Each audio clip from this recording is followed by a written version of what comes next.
रहा है इससे ज्यादा महत्वपूर्ण होता कौन कह रहा है। अब खड़गे जी तो इनकी पार्टी के राष्ट्रीय अध्यक्ष, उन्होंने कहा गंगा स्नान करने से क्या मिल जाएगा, गंगा में स्नान करने से कुछ मिलता है क्या। मैं योगी जी का एज अ मठाधीश सम्मान करती हूँ। उनके मुंह से जो मैंने शब्द सुने वो मुझे बिल्कुल अच्छे नहीं लगे। आप महाकुंभ के संदर्भ में बोल रहे थे और महाकुंभ हमारी धार्मिक संदर्भ में बोल रहे थे, वहां पर आप गिद्ध और सुअर जैसे शब्दों का प्रयोग कर रहे हैं। पूरे हिंदू धर्म को कोरोना वायरस, डेंगू, मलेरिया और HIV कहने वाले लोग आज इस बात पर उनको लग रहा है कि साथ एक शब्द कहा गया तो कितना बुरा है। अरे योगी जी ने सदन में बताया 37 लोगों की मौत हुई, 18 लोगों की मौत यहाँ पर हुई, स्टैम्पीड पर हुई, 20-20 किलोमीटर लोगों को पैदल चलना पड़ा, 2-2 दिन तक लोग ट्रैफिक में फंसे रहे, रेलवे तो पूरी व्यवस्था ही चरमरा गई थी। कहा गया है सहज पाप प्रिय तामस देहा यथा उलू कही तम पर नेहा, यानी जिनकी तामसी प्रवृत्ति होती है वो सदैव नकारात्मक चीजों को वैसे ही देखते हैं जैसे आप रोशनी से भरे वातावरण में बैठा दें। उल्लू जो है वो रोशनी की तरफ नहीं देखता, वो ढूंढता है कहां पे अंधेरा दिखेगा तो वहां की तरफ वो भागने का प्रयास करता है। आपको चील और सुअर पर ही आपत्ति थी, अब सुधांशु जी ने उल्लू का भी जिक्र कर दिया। शुक्रिया। हमारी नदी के बारे में CPCB जो central pollution control board Modi ji की एजेंसी है। बड़ी बड़ी मस्जिदों में एक साथ जब वजू किया जाता है, आज तक कोई NGT वाला गया ही नहीं वहां के ऊपर वो लेने के लिए। देखिए बहुत मजेदार बातें, आपने कितना अच्छा विषय निकाला। मतलब कोई सैंपल ही लेने नहीं जाता है और सैंपल लेने जाए तो उसको दौड़ा लिया जाएगा। और अभी तो रुको, क्लाइमैक्स अभी बाकी है। नमस्कार दोस्तों, अभी तक आप वीडियो को देख रहे हैं तो प्लीज चैनल को सब्सक्राइब कीजिए और इस वीडियो को ज्यादा से ज्यादा शेयर कीजिए। सुप्रिया श्रीनेत को गाली वाली बाई क्यों कहते हैं, ये अगर आप जानना चाहते हो तो इस वीडियो को शुरू से लेकर अंत तक जरूर देखें। आपको खुद म खुद पता चल जाएगा कि सुप्रिया श्रीनेत को गाली वाली बाई क्यों कहते हैं। तो चलिए वीडियो को शुरुआत करते हैं। है कि जिस गोरक्षनाथ को बाबा की हम उपासना करते हैं, जिस नाथ संप्रदाय में हमारी बहुत आस्था है, मैं योगी जी का एज अ मठाधीश सम्मान करती हूँ। उनके मुंह से जो मैंने शब्द सुने वो मुझे बिल्कुल अच्छे नहीं लगे। आप महाकुंभ के संदर्भ में बोल रहे थे और महाकुंभ हमारी धार्मिक संदर्भ में बोल रहे थे, वहां पर आप गिद्ध और सुअर जैसे शब्दों का प्रयोग कर रहे हैं। आज मैं सुन रही हूँ DGP उत्तर प्रदेश के कह रहे हैं कि कोई कुछ हुआ ही नहीं, ज्यादा सब कुछ अच्छे से निपट गया। अरे योगी जी ने सदन में बताया 37 लोगों की मौत हुई, 18 लोगों की मौत यहां पर हुई, स्टैम्पीड पर हुई, 20-20 किलोमीटर लोगों को पैदल चलना पड़ा, 2-2 दिन तक लोग ट्रैफिक में फंसे रहे, रेलवे तो पूरी व्यवस्था ही चरमरा गई थी। तो व्यवस्था पर सवाल उठाना है, कौन सा सनातन पे सवाल उठाना है। मुझे लगता है हर श्रद्धालु को वहां दर्शन करने का मौका मिले, वो ढंग से पहुंच पाए, उचित व्यवस्था होती, यही तो लोग चाह रहे थे। मैं बताता हूं अव्यवस्था पर कुठाराघात करना सनातन पर कैसे कुठाराघात है। जिस तरीके से मृत्यु कुंभ कहा गया इसको सुप्रिया जी, तो ये मृत्यु कुंभ, अगर आप कुंभ को मृत्यु कुंभ कह रहे हैं तो मेरे हिसाब से फिर आप व्यवस्था पर नहीं महाकुंभ पर निशाना साध रहे हैं। ये बड़ी अच्छी बात कही है। लेकिन एक बात आपसे भी पूछी जाएगी और एक बात ये देश पूछ रहा है कि जिन 37 लोगों की मौत का जिक्र हुआ, अभी तक 30 बताए थे, सदन में 37 बताए गए। झूसी का भी बात हो रही है कि वहां पर भी कुछ हुआ था, अभी तक उसको ढकाने तोपने की कोशिश की जा रही थी। जिस तरह से रेलवे में चढ़ने के लिए लोग कुचल कुचल के मर गए, इन सब पर तो सवाल उठेगा ना। और ये तो सवाल उठना चाहिए, एक लोकतांत्रिक देश में सनातन के श्रद्धालु थे ये सब। जो लोग मर गए वो कहीं विदेश से नहीं आए थे, किसी और संस्कृति के लोग नहीं थे, वो हमारे श्रद्धालु भाई बहन ही थे। जिस तरह की दिक्कतें बुजुर्गों को झेलनी पड़ी वो देखी। और मैं एक बात कह के अंत करती हूं, मुझे इस बात का सबसे ज्यादा दुख है, मुझे बहुत आस्था है, मैं बहुत गौरवान्वित हूं कि बहुत अच्छा कुंभ हुआ। खाओ मां कसम। लेकिन मुझे इस बात का दुख है कि जैसे मोदी जी ने 2 हिंदुस्तान बनाए हैं, एक गरीबों के लिए और एक अमीरों के लिए, वैसे ही 2 महाकुंभ भी चल रहे थे। एक VIPs के लिए चल रहा था जो दंदनाती गाड़ियों से आ रहे थे, हेलीकॉप्टर से उड़ते हुए आ रहे थे, 12 घंटे में सब कुछ करके वापस घर पहुंचे जा रहे थे। और एक कुंभ उन लोगों के लिए था जो गाड़ियों में भेड़ बकरी की तरह भर के आ रहे थे, जिनको 20-20 किलोमीटर चलना पड़ रहा था, जिनको 2-2-3-3 दिन बिना डिबेट का समय कम होता है, मैं वापस लौटूंगा, लेकिन आपने बहुत अहम सवाल उठाए हैं। ठीक है, हमारे साथ सुधांशु त्रिवेदी जी हैं, मैं उनसे जवाब ले लेता हूं। आइए देखते हैं, मजा आएगा। देखिए उनका कहना बहुत सही है, परंतु यह भी समझना चाहिए कि राजनीति में क्या कहा जा रहा है इससे ज्यादा महत्वपूर्ण होता कौन कह रहा है। अब खड़गे जी तो इनकी पार्टी के राष्ट्रीय अध्यक्ष, उन्होंने कहा गंगा स्नान करने से क्या मिल जाएगा, गंगा में स्नान करने से कुछ मिलता है क्या। अब जब इस पृष्ठभूमि में यह कहा जाता है, जिन लोगों ने कहा एक कॉन्फ्रेंस की जिस गठबंधन ने, इरेडिकेशन ऑफ सनातन धर्म, यानी सनातन धर्म का समूल नाश, अब उस पृष्ठभूमि जब देखते हैं तो पिक्चर कुछ और नजर आती है। जब पूरी दुनिया में कॉन्फ्रेंस हुई डिसमेंटलिंग ग्लोबल हिंदुत्व, यानी संपूर्ण विश्व से हिंदुत्व को ध्वस्त करना, उस पृष्ठभूमि में देखते हैं तब समझ में आता है।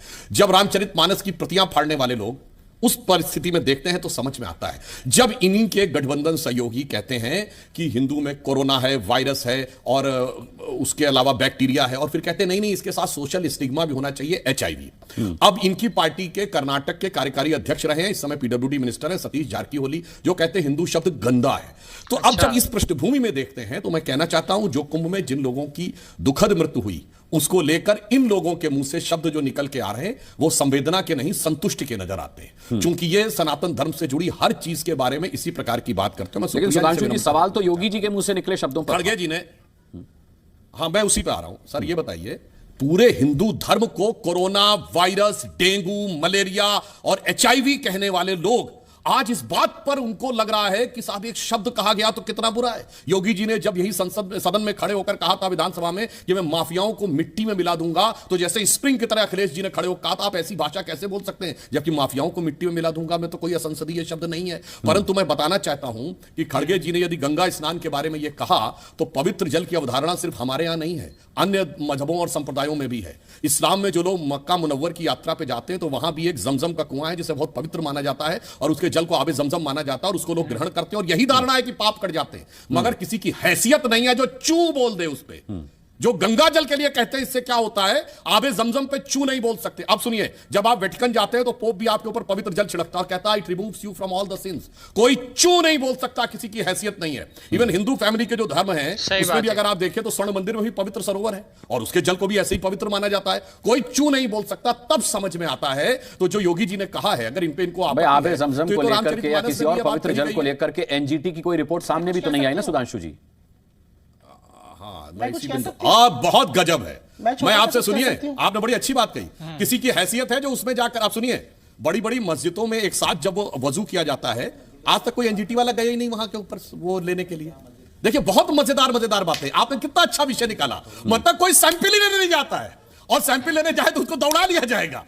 सही बात है। यहां पे स्थिति फिर भी कोई सवाल भी नहीं उठाना करता है कि साहब इसमें अगर हम कुल्ला भी कर रहे हैं और उसके बाद हाथ भी कर रहे हैं तो इसलिए मैं कहना चाहूंगा, इसके लिए रामचरितमानस में भी एक चौपाई है, मैं कैवियट लगा के बोल रहा हूं, मैं किसी व्यक्ति के लिए नहीं बोल रहा हूं।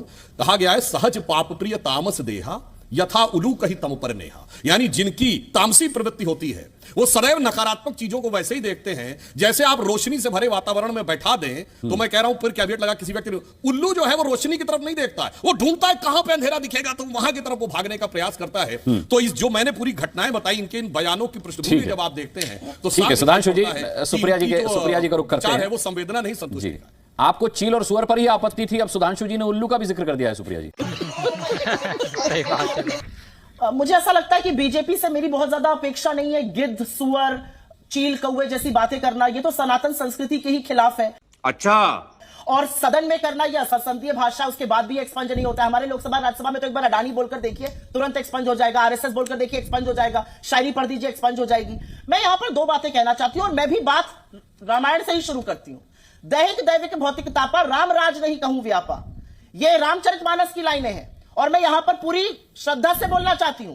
जो श्रद्धालु मरे वो हिंदू थे, जो लोग लापता है जिनकी अभी तक सूची नहीं मिल पा रही वो हिंदू थे, जो लोग कुचल कुचल कर स्टेशन पर मर गए वो श्रद्धालु थे जो किसी भी कीमत पर पहुंचना चाहते थे। आपको व्यवस्था करनी चाहिए थी। 3-3 लाख की कैपेसिटी की ट्रेन में 12-12 लाख भर के लोग जा रहे थे, क्यों जा रहे थे आपने, और ट्रेनें क्यों नहीं चलाई? और मैं यहां पर एक बात पूरे पते से बोलती हूं, हमारी नदी के बारे में CPCB जो central pollution control board Modi ji की एजेंसी है, उसको योगी जी की एजेंसी झूठा कह रही थी। योगी जी कह रहे थे झूठ बोल रहे हैं। तो ये योगी जी और दिल्ली के बीच की लड़ाई थी या ये योगी जी और विपक्ष की लड़ाई थी, मैं ये नहीं समझ पा रही। लेकिन यहां पर बैठकर व्हाट्सएप का ज्ञान देना गलत है। और मैं अंतिम बात कह के अपनी बात खत्म करती हूं। आपको किसी के लिए क्या झूठ बोलना है उससे मुझे कोई फर्क नहीं पड़ता है, लेकिन आपने 2 कांग्रेस के नेताओं का नाम लिया, उसका बता देती हूं। झाकरियोली जी ने बिल्कुल क्लियरली कहा था ये हिंदू शब्द फारसी से आया है और इसका मतलब गलत भी हो सकता है। उन्होंने ये लेटर इनके पूर्व मुख्यमंत्री को बसवराव मुंबई को लिखकर बोला था और कहा था मेरा ये बिल्कुल इंटेंशन नहीं था, मैं फारसी ओरिजिन को कह रहा था। दूसरा, खरगे जी का नाम लेकर आप कह रहे हैं कि खरगे जी ने ये कहा, खरगे जी ने ये बिल्कुल नहीं कहा। खरगे जी ने कहा इस देश के तमाम नौजवान जो बेरोजगार हैं उनको नौकरी दीजिए, जो गरीबी और गुर्बत और आर्थिक तंगी से आत्महत्या कर रहे हैं उनकी स्थिति सुधारिए, और ये आपके पाप है और ये पाप डुबकी लगा के नहीं जाएंगे। अभी बदत है भाई, अभी बदत है। सुधांशु जी देखिए, सुप्रिया जी ने जो कहा तो मैं याद दिलाना चाहता हूं, ठीक इनके नेताओं का मात्र 2-3 हफ्ते पहले का बयान है, कुंभ में तो भीड़ ही नहीं है, वो तो खाली जा रही है। ऑन रिकॉर्ड अखिलेश यादव जी का बयान है, वो ट्रेनें खाली की खाली जा रही, मैंने सब देखी है, ड्रोन से पिक्चर दिखाओ। अब जब भीड़ दिखने लगी, अरे साहब भीड़ हो गई है, व्यवस्था हो गई है। मेरा सिर्फ विनम्रता से कहना है, एक बार ये कह दीजिए कि वो बयान झूठा था, एक बार ये कह दीजिए वो बयान झूठा था। जो अखिलेश जी ने कहा गोरखपुर से खाली आती हुई ट्रेनें मैंने देखी हैं, मिर्जापुर से खाली आते हुए देखी हैं, ड्रोन से दिखाओ। अरे जनाब अब तो इतनी भीड़ दिख गई, ड्रोन तो छोड़िए, सैटेलाइट से अगर आपने देखा होगा तो प्रयागराज से वाराणसी वाली सड़क के ऊपर कितनी भीड़, उधर मध्य प्रदेश में कटनी रीवा वाली भीड़, लखनऊ वाली सड़क पे भीड़, मिर्जापुर जौनपुर वाली सड़क पे भीड़। इसलिए मैं कहना चाहता हूं इनको हमेशा एक नेगेटिव पॉइंट देखना, पहले कह रहे थे भीड़ नहीं है, अब भीड़ हो गई तो उसके अंदर ये समस्या है। ये बात बहुत स्पष्ट हो जाती है, यही तो मैंने कहा एकदम बात साफ साफ सामने आ जाती है। दूसरी बात जो ये कहते हैं कि साहब पानी में बहुत गंदगी थी और ये था वगैरह वगैरह, तो मैं कहना चाहता हूं 65 करोड़ लोगों ने स्नान किया, तो ज्यादा नहीं 10% को तो बीमार पड़ना चाहिए था, जितनी आप लोग गंदगी बताते हैं, जितनी बताई गई, और 1% को यानी 6.5 करोड़ को तो बीमार पड़ना चाहिए था, और 1% तो हॉस्पिटलाइज हो जाना चाहिए था ना, तो 65 लाख तो हॉस्पिटलाइज हो जाने चाहिए थे। तो कितने लोग हॉस्पिटलाइज देखे? मैं कहना चाहता हूं हमारे सभी राज्य सरकारों की पूरी सरकार ने, पूरे मंत्रियों ने डुबकी लगाई।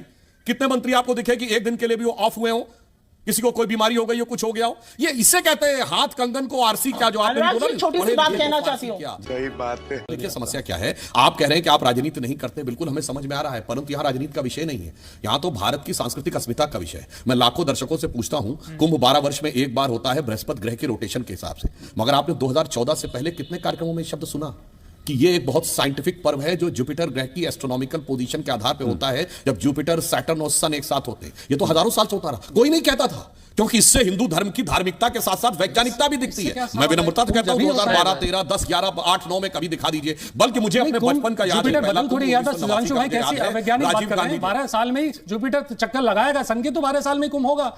और ये सारी जो भी प्लैनेट्स की आप अलाइनमेंट की बात कर रहे हैं, प्लैनेट्स की अलाइनमेंट 28 फरवरी, आपके कुंभ के 2 दिन बाद जो 28 फरवरी आ रही है, उसमें 5 प्लैनेट्स की अलाइनमेंट हो रही है। भाई अपने टर्न पे बोलिए भाई, मैं आप ताहे आप बीच में बोल रहे हैं। मैं बताना चाहता हूं इस बार आपने तमाम मीडिया जगहों के ऊपर आर्टिकल्स में बात पढ़ी, क्योंकि इससे वैज्ञानिकता उभर के आती है। पहले कोई इस चीज को हाईलाइट नहीं करता था। मुझे अपना सबसे अर्लीस्ट कुंभ याद है 1989, तब राजीव गांधी जी की केंद्र में सरकार थी, एनडी तिवारी की यूपी में सरकार थी, और मैं आपको बताता हूं मैं देख के चौंक गया था, यूपी रोडवेज और रेलवे में मेला टैक्स लगता था। उसी समय एक बालक के रूप में मेरे मन में यह भाव आया था कि अरे भाई कुंभ मेला पे मेला टैक्स और हज पे सब्सिडी।